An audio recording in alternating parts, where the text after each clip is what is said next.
Assalamualaikum warahmatullahi wabarakatuh. Selamat datang pada lab atau praktek modul 3 remote access. Kali ini kita akan menjelaskan bagaimana cara melakukan remote desktop pada operating system Windows. Simpelnya, kita akan menggunakan satu buah virtual machine yang kita install dengan operating system Windows 7.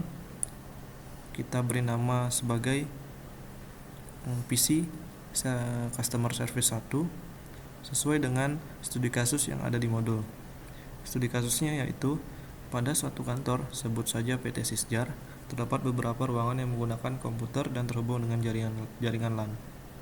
Di antaranya adalah ruangan sentral, yaitu ruangan yang digunakan sebagai pusat jaringan di kantor tersebut, sekaligus menjadi ruangan bagian maintenance di kantor tersebut, yang terletak di lantai 7 dan ruangan bagian customer service di lantai 1. Suatu ketika terjadi masalah pada salah satu komputer di ruangan bagian customer service dengan IP address 192.168.150.255.255.255.0. Lalu seorang staf dari bagian customer service menghubungi bagian maintenance yang berada di lantai 7. Karena sedang banyak urusan di ruang sentral, teknisi yang ada di bagian maintenance tidak bisa turun langsung untuk menyelesaikan masalah tersebut. Jadi teknisi bagian maintenance menyelesaikan permasalahan tersebut dengan cara meremote desktop komputer bagian customer service dengan menggunakan PC yang ada di ruangan sentral dengan IP address 192.168.120.255.255.255.0. Pada awal instalasi, jaringan di bagian customer service sejak awal sudah diatur agar komputer bagian customer service bisa diremote. Jadi ketika ada masalah, teknisi tidak perlu berhadapan langsung dengan komputer yang bermasalah dan cukup dengan melakukan remote desktop. Oke, kita akan coba melakukan simulasi. Studi kasus mengatakan bahwa PC pada customer service sudah berada pada satu network. Untuk itu kita bisa melakukan tes koneksi. Kita coba kirimkan paket ICMP ke PC customer service ping 192.168.1.50. IP ini merupakan IP address dari PC 1 di customer service. Jadi kita coba menghubungkan antara PC pada bagian sentral dengan PC pada bagian customer service. Dapat dilihat bahwa status reply diberikan oleh PC customer service, itu menandakan bahwa keduanya sudah saling terhubung atau berada dalam satu jaringan. Begitu pula apabila kita lakukan tes koneksi dari PC customer service yang kita buat di sini sebagai virtual machine. Kita coba ping ke IP dari IP PC sentral.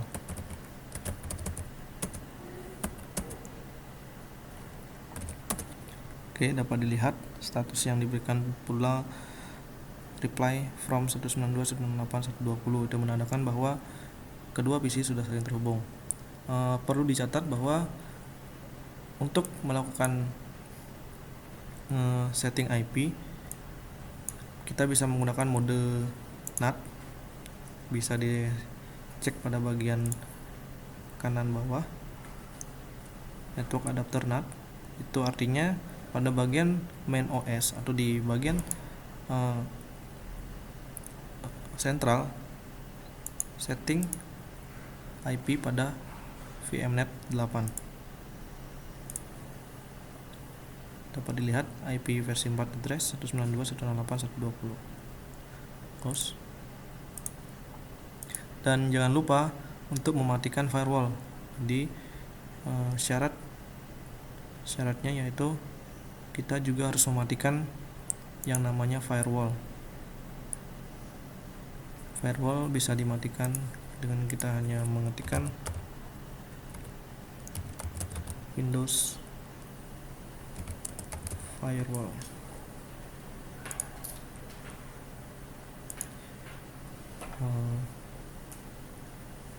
Klik tanda turn off Windows firewall. lalu klik OK. Pada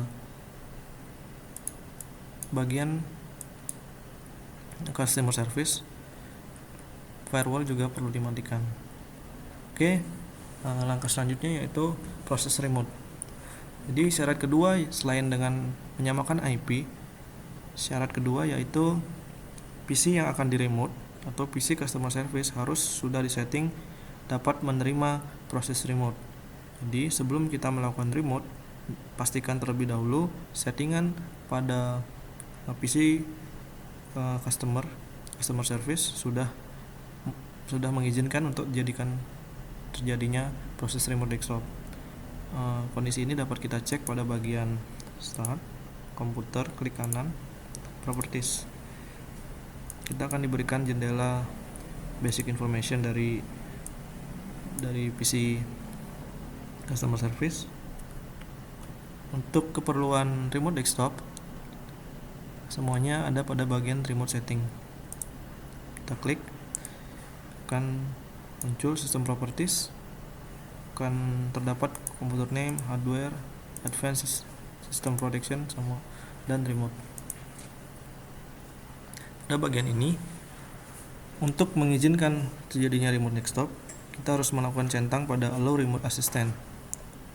Lalu pada bagian advance, kita bisa mengatur waktu terjadinya proses remote. Jadi di sini dapat di set berapa jam remote desktop dapat dilakukan. Saya setting 12 jam. Oke. Lalu pada bagian remote desktop terdapat 3 kondisi. Kondisi pertama, don't allow connection to this computer, artinya segala jenis connection ke komputer ini itu diblok atau tidak diizinkan. Kondisi kedua, allow connection from computers running any version of remote desktop less secure. Jadi kondisi kedua ini mengizinkan terjadinya remote desktop dengan syarat security yang lebih rendah atau tidak perlu adanya autentikasi secara berlebihan. Nah, syarat yang ketiga ini lebih pada level autentikasinya yang lebih baik. Jadi saat kita melakukan login, kita tidak hanya dengan menggunakan password, akan tetapi dapat menggunakan autentikasi jenis lain. Kali ini kita akan mencoba yang nomor 2, yaitu allow connection from computers running any version of remote desktop less secure. Kita klik, lalu kita apply. Oke. Close. Oke, untuk settingan pada virtual machine sudah selesai. Itu artinya bahwa PC ini sudah siap untuk di remote. Untuk melakukan remote desktop sendiri, kita kembali lagi pada main OS, pada PC sentral. Yang perlu kita lakukan adalah membuka aplikasi bawaan dari Windows, yaitu Remote Desktop Connection. Sedikit informasi bahwa operating system Windows sudah memiliki aplikasi bawaan untuk melakukan remote desktop, jadi kita tidak perlu untuk menginstal lagi. Kita bisa cek pada all program, pada folder accessories. Kita buka Remote Desktop Connection. Oke, berikut merupakan jendela Remote Desktop Connection. Di sini pada tab komputer, kita diminta untuk mengisikan dapat berupa username dari PC target atau PC customer service, atau kita bisa memasukkan IP address dari PC customer service. Kali ini kita coba dengan menggunakan IP 168.1.50. IP ini merupakan IP address dari PC customer service. Nah, kita connect. Nah, ini dia autentikasi yang diminta pada Windows Security. Kita harus mengetahui password dari PC yang akan kita remote. Jadi Syarat ketiga yaitu password dari PC yang akan kita remote kita sudah mengetahuinya. Kita masukkan passwordnya. Oke, ini merupakan jendela autentikasi bahwa remote desktop telah terverifikasi. Klik yes, dan inilah tampilan apabila kita sudah berhasil melakukan remote desktop. Kita berada pada sistem dari PC CS atau customer service. Oke, sekian tutorial lab praktek kali ini. Kurang lebihnya mohon maaf. Wassalamualaikum warahmatullahi wabarakatuh.